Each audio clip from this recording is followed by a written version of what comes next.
Hi friends, welcome. Dark இப்போ theories release ஆகி ஓட்டிட்டு இருக்க தமிழ் ஹாரர் த்ரில்லர் படம். இந்த படத்தை கல்யாண் கே ஜெகன் டைரக்ட் பண்ணியிருக்காரு. இந்த படத்தில் அஜய் கார்த்திக் ஹீரோவா பண்ணியிருக்காரு. இந்த படத்தோட ஸ்டோரி என்ன, இந்த படம் எப்படி இருந்துச்சு அப்படிங்கிறத பார்க்கறதுக்கு முன்னாடி என்னோட வீடியோஸ் பாருங்க. பிடிச்சிருந்தா லைக் பண்ணுங்க, கமெண்ட் பண்ணுங்க, ஷேர் பண்ணுங்க. அப்படியே என்னோட சேனலை சப்ஸ்கிரைப் பண்ணுங்க.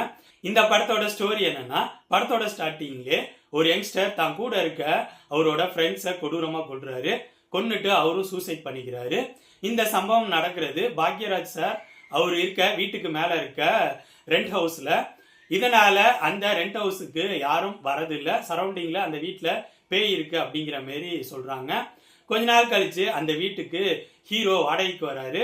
அவரு வாடகைக்கு வரப்பே பாக்யராஜ் சார் அந்த வீட்டில் என்னென்ன சம்பவம் நடந்துச்சு அப்படிங்கிற விஷயத்தை எல்லாத்தையும் எக்ஸ்பிளைன் பண்ணிடுறாரு. ஹீரோ ரெண்ட் கம்மியா இருக்கிறதுனால இந்த பேய் பிசாசு அது மாதிரிலாம் நம்பிக்கை இல்லாதனால அந்த வீட்டில் தங்குறாரு. அங்க தங்க ஆரம்பிச்ச ஹீரோவுக்கு போக போக அவரை சுத்தி சில அமானுஷமான விஷயங்கள் நடக்க ஆரம்பிக்கிறத உணர்றாரு. இதுக்கப்புறம் படத்தில் நடக்கிற சம்பவங்கள் தான் டார்க். இந்த படத்தை பத்தி சொல்லணும்னா, இந்த படத்துல ஒரு விஷயம் எனக்கு பிடிச்சிருந்துச்சு. அது என்னன்னா, இந்த படத்தை ஒரு கிளீன் சைக்காலஜிக்கல் ஹாரர் த்ரில்லர் படமா பிரசன்ட் பண்ணியிருந்தாங்க. இந்த படத்துல எந்த கமர்ஷியல் எலமெண்ட்ஸும் இல்லை.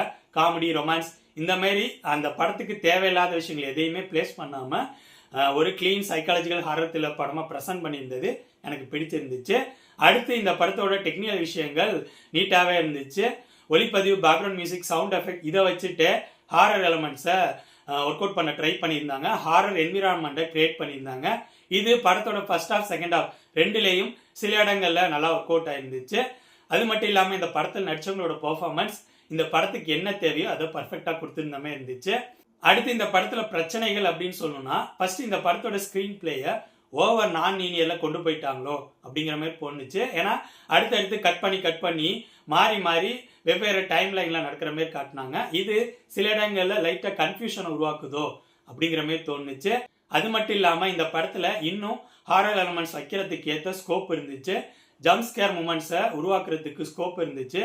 பட் அதை இந்த டீம் மிஸ் பண்ணிட்டாங்களோ அப்படிங்கிற மாதிரி தோணுச்சு. இன்னொரு விஷயம், இந்த படத்தோட கிளைமேக்ஸ் ட்விஸ்ட். இந்த கிளைமேக்ஸ் ட்விஸ்ட்டை நம்பி தான் இந்த படத்தை ஃபுல் அண்ட் ஃபுல் கொண்டு வந்திருப்பாங்க. அதை நோக்கி தான் கொண்டு வந்திருப்பாங்க. இந்த கிளைமேக்ஸ் ட்விஸ்ட்டை நீங்க ஆல்ரெடி கெஸ் பண்ணிட்டீங்கன்னா இந்த படம் கண்டிப்பா ஸ்மாரா இருக்கிற மாதிரி தான் இருக்கும். அதை கெஸ் பண்ணலன்னா உங்களுக்கு இந்த படம் ஆஹா சூப்பரா இருந்துச்சுல அப்படிங்கிற மாதிரி ஃபீலை கொடுக்கும். நான் முன்னாடியே கெஸ் பண்ணிட்டதுனால எனக்கு ஸ்மாரா இருக்கிற மாதிரி தான் ஃபீலை கொடுத்துச்சு. ஓவராலா சொல்லணும்னா, என்னை பொறுத்த வரைக்கும் இந்த படத்தோட டெக்னிக்கல் விஷயங்கள் நீட்டா இருந்துச்சு. இந்த படத்தை எந்த கமர்ஷியல் எலமெண்ட்ஸும் இல்லாமல் சைக்காலஜிக்கல் ஹாரர் த்ரில்லர் படமாக ப்ரெசென்ட் பண்ணியிருந்தது நல்லா இருந்துச்சு. பட் இந்த படத்தோட ஸ்க்ரீன் பிளே எனக்கு அந்தளவு சுவாரஸ்யமாக இல்லையோ அப்படிங்கிற மாதிரி தோணுச்சு. காரணம், இந்த படத்தில் ஹாரர் எலமெண்ட்ஸ் இன்னும் பெட்டராக ஒர்க் அவுட் பண்ணியிருக்கலாம். சில இடங்கள்ல மட்டும்தான் நல்லா இருந்துச்சு. இன்னும் நிறைய இடங்கள்ல ஒர்க் அவுட் பண்ணியிருந்தா ஸ்க்ரீன் பிளே இன்னும் சுவாரஸ்யமாக இருந்திருக்கும். இதனால படம் ஸ்லோவாக போகிற மாதிரி இருந்துச்சு. இன்னொரு விஷயம், இந்த படத்தோட கிளைமேக்ஸ் ட்விஸ்ட்டை நான் முன்னாடியே கெஸ் பண்ணிட்டேன். அதனால இந்த படம் எனக்கு ஒரு ஆவரேஜ் ஹாரர் த்ரில்லர் படமாக தான் தெரிஞ்சிச்சு. இந்த படம் இப்போ தேட்டர்ஸ் ரிலீஸ் ஆகி ஓடிட்டு இருக்கு. ஸோ என்னோட ரிவ்யூ பேஸ் பண்ணி முடிவு பண்ணிக்கோங்க இந்த படத்தை பார்க்கலாமா வேணாமான்னு.